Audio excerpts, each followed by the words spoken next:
दिवसात खासदार वसंतराव चव्हाण यांचे निधन झालेले आहे, त्याबद्दल आपण काय सांगाल? नांदेड लोकसभा मतदारसंघाचे नवनिर्वाचित खासदार वसंतरावजी चव्हाण यांच्या निधनाने एक फार मोठा धक्का माझ्यासारखा त्यांच्या सहकार्याला बसलेला आहे.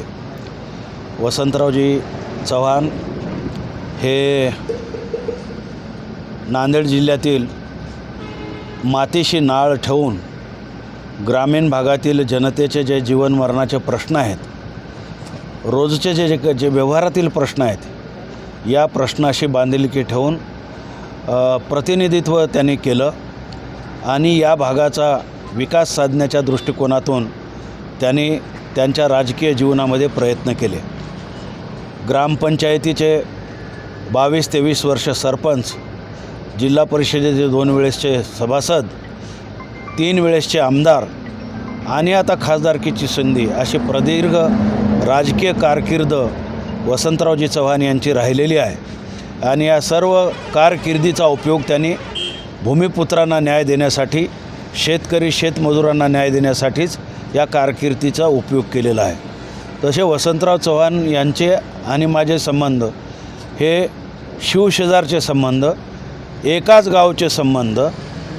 त्यांचे वडील स्वर्गवासी बळवंतरावजी चव्हाण यांच्यापासून त्यांचे आणि माझे कौटुंबिक संबंध राहिले. ते संबंध वसंतराव चव्हाण यांनी पण जपले आणि मी पण जपले.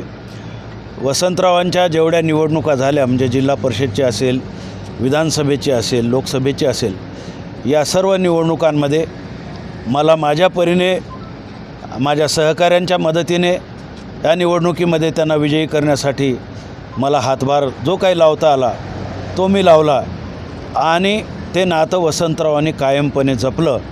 आज वसंतराव या सर्व आमच्या परिवाराला सोडून गेले, त्याचं अतीव दुःख चळवळीतील एक कार्यकर्ता म्हणून मला आहे. शाहू फुले आंबेडकरी चळवळीशी एक बंधुभावाचं नातं ठेवून वागणारा हा ग्रामीण भागातील लोकनेता गेला. ती हानी आता नजीकच्या काळामध्ये भरून निघणं खूप कठीण आहे. वसंतरावांना मी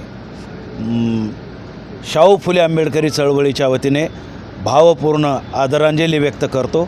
जय भीम.